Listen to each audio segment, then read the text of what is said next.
ilimi kan soyayyar matar aurena.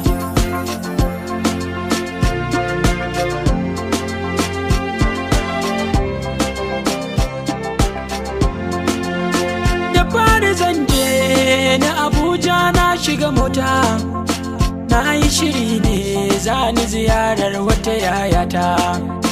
Da 'yan kudade na cikin aljihu da wayata, muna cikin tafiya na ɗanyi barci a cikin mota. Mun isa Abuja da yamma fasinja duk mun firfita, na nemi wayata don na kira lambar yayata.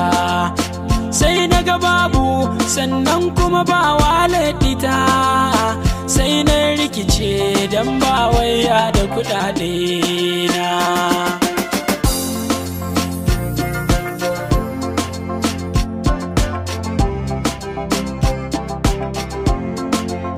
Gashi ban san kowa ba, ban san ma ina zan je ba, dama da wayar ce za na kira yayar Habiba ta zo ta ɗauke ni. Gashi ni ban ga wayata ba, na rikirkice gashi Abuja gari ne babba.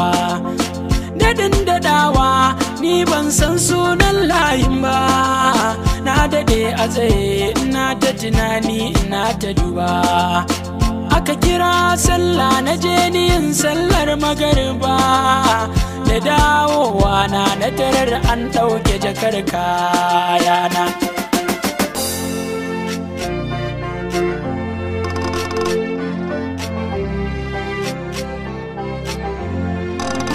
Nan take dona sai hawaye ina ta kwalla, na shiga kunci na kama salatin manzon Allah. Sai ga wata mota tana tahowa a hankula, ta yi fakin a gabana sannan kuma aka kashe fitila. Sai ga wata yarinya mai cikar kyawu da kamala, da fitowarta ina tsaye sai ta nufo ta gurina.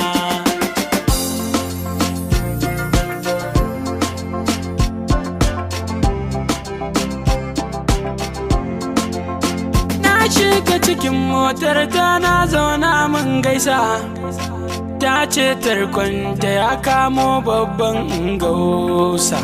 Masim suna na kai kuma na ce mata ni Isa, na ce mata ina yaya Habiba ta ki ta amsa.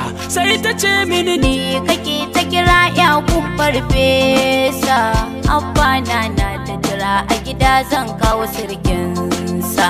Ta shigar mu ciki ta ce dadi yau na kawo sa, maganar aure na in bashi ba yau na daina.